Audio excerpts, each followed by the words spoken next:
हर्ष firing एक काफ़ी गंभीर घटना है जिसको रोकने के लिए लगातार कार्रवाई की जा रही है। इस संबंध में जो पुलिस मुख्यालय से हमें विस्तृत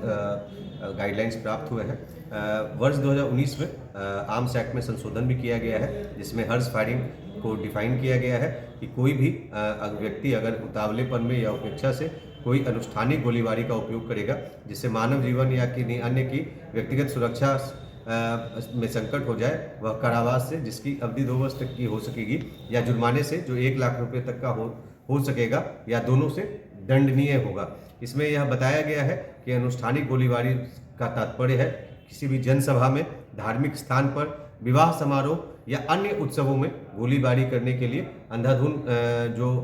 फायरिंग करने की जो घटना है वो इसमें कवर्ड होगा। और इसमें यह भी है कि सिर्फ और सिर्फ क्रिमिनल लायबिलिटी ही नहीं बनेगी। अगर किसी के द्वारा अपना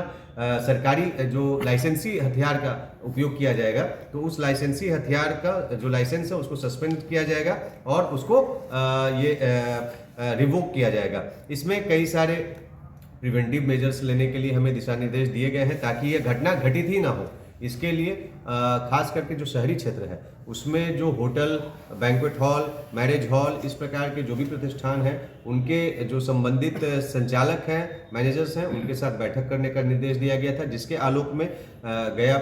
जिले के सभी थानों में इस प्रकार की बैठक आयोजित की गई है। इसके अलावा जो भी लाइसेंसी हथियार धारक हैं उनको भी इस संबंध में जानकारी देने की बात बताई गई थी। तो सभी लाइसेंसी जो हथियार धारक हैं उनके लाइसेंसी हथियारों का सत्यापन किया गया है और उसी क्रम में उनको इस संबंध में विस्तृत जानकारी भी दी गई है जो प्रावधान है। और सभी चौकीदारों को ग्रामीण क्षेत्र में इस प्रकार की घटना घटित नहीं हो, इसके लिए यह निर्देश दिया गया है कि वो आसूचना संकलन करेंगे और सभी लोगों को इस संबंध में जानकारी देंगे कि क्या प्रावधान है और अगर कोई इस प्रकार की घटना घटित हो सकती है तो इसके संबंध में पूर्व में से ही बताएंगे ताकि वहाँ पे जो भी व्यवस्था है पुलिस पदाधिकारी, पुलिस बल की प्रतिनियुक्ति की वो किया जा सके ताकि ये घटना घटित ना हो। और इसमें यह भी है कि जो भी इस प्रकार के जो होटल्स हैं उसमें उनको यह जरूर संबंधित थानाध्यक्ष को सूचना देना है कि कोई कार्यक्रम वहाँ पर होने वाला है ताकि दोनों पक्षों से, जो भी उस प्रकार के कार्यक्रम में दोनों पक्ष हैं, उनसे हर्ष फायरिंग से संबंधित एक प्रपत्र में उनसे घोषणा पत्र जरूर भरवाया जाएगा और ताकि वो सभी लोग उससे बाउंड डाउन हो जाए कि वो कोई भी इस प्रकार का गलत कार्य नहीं करेंगे। साथ ही साथ चौकीदारी परेड के माध्यम से लगातार इसके बारे में आसूचना प्राप्त किया जा रहा है और जो मीडिया के माध्यम से, सोशल मीडिया के माध्यम से सभी लोगों को इसके संबंध में जानकारी भी दी जा रही है। यहाँ पर यह उल्लेखनीय है कि गांव में अगर कोई भी ऑर्केस्ट्रा आदि का कार्यक्रम अगर होता है तो उसमें या कोई भी इस प्रकार का कोई भी सांस्कृतिक कार्यक्रम है जिसमें इस प्रकार की घटना घटित हो सकती है, उसमें आयोजनकर्ता के द्वारा सक्षम प्राधिकार से अनुमति लेते हुए इसकी सूचना संबंधित थाना को देना अनिवार्य है ताकि वहां पर उसकी मॉनिटरिंग की जा सके ताकि इस प्रकार की कोई घटना घटित नहीं हो। तो लगातार इस मामले को लेकर के पुलिस काफ़ी गंभीर है और जो प्रिवेंटिव एक्शन है वो किया जा रहा है। साथ में कोई अगर घटना इस प्रकार की घटित होती है तो उसमें तुरंत एफआईआर दर्ज करके विधि सम्मत कार्रवाई की जा रही है। इसमें विगत कुछ दिनों में गया शहर में तथा उसके आसपास के क्षेत्र में ई कॉमर्स जो कंपनीज होती हैं उसका जो गोडाउन्स होते हैं उसके 2 गोडाउन में रात्रि में लगभग 10 बजे के आसपास कुछ अपराधकर्मी हथियार के साथ आते हैं और उनके द्वारा वहाँ पर कोतवाली थाना क्षेत्र में दिनांक 7/11/23 को रात्रि में डकैती की घटना को अंजाम दिया जाता है हथियार के बल पर। और फिर पुनः मुफस्सिल थाना क्षेत्र में दिनांक 23/11/23 को उनके द्वारा डकैती की घटना को अमेजॉन के गोडाउन में जो भुसंडा मोड़ के पास है वहाँ पर उस घटना में अंजाम दिया जाता है।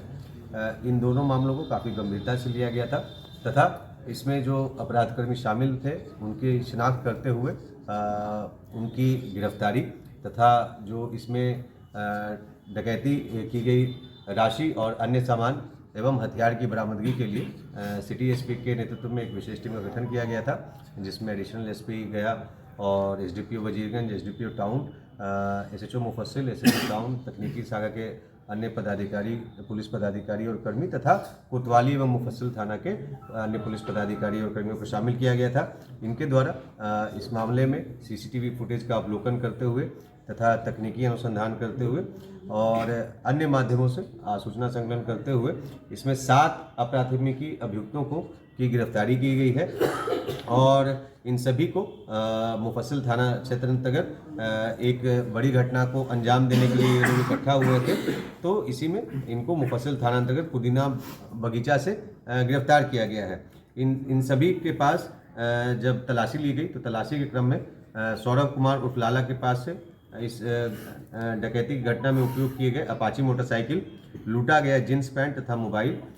विन्नी कुमार उर्फ वासु कुमार के पास से डकैती किया गया 6300 रुपये, 1 देसी कट्टा और 2 जिंदा कारतूस, जो कि उसके द्वारा हथियार जो अमेजोन के गोडाउन में जो डकैती घटना कारित हुई थी उसमें वो हथियार लहराते हुए भी जो सीसीटीवी फुटेज में उनका आया था। ऋषि कुमार की निशानदेही पर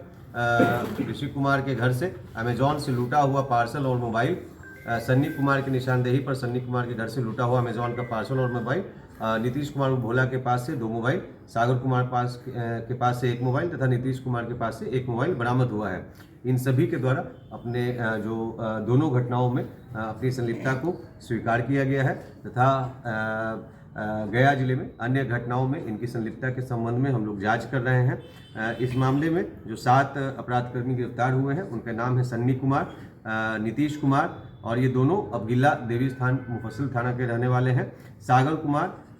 सौरभ कुमार तथा विन्नी कुमार उर्फ वासु कुमार और ये तीनों मानपुर कुम्हार टोली थाना मुफस्सिल के रहने वाले हैं तथा नीतीश कुमार उर्फ भोला जो कि मगध मेडिकल थाना क्षेत्र का है और ऋषि कुमार जो कि मछलीपुर थाना मुफस्सिल का रहने वाला है। इसमें से 2 अपराधकर्मियों का पूर्व से आपराधिक इतिहास पाया गया है, जिसमें ये दोनों पूर्व से हत्या के मामले में संलिप्त रहे हैं, जिसमें विन्नी कुमार उर्फ बासु जिसके पास से हथियार भी बरामद हुआ है वो मुफस्सिल थाना कांड संख्या 479/21 दर्ज किया गया था तथा नीतीश कुमार उर्फ भोला उस पर मुफस्सिल थाना कांड संख्या 314/21 दर्ज किया गया था। इस प्रकार से इस पूरे जो दो डकैती के बड़े मामले दर्ज हुए थे उसमें जो गिरोह है उसमें गिरफ्तारी उसमें 7 सदस्यों की गिरफ्तारी की गई है। कुछ अन्य सदस्य अभी फरार चल रहे हैं, जल्द ही उनकी भी गिरफ्तारी कर ली जाएगी और इस पूरे मामले में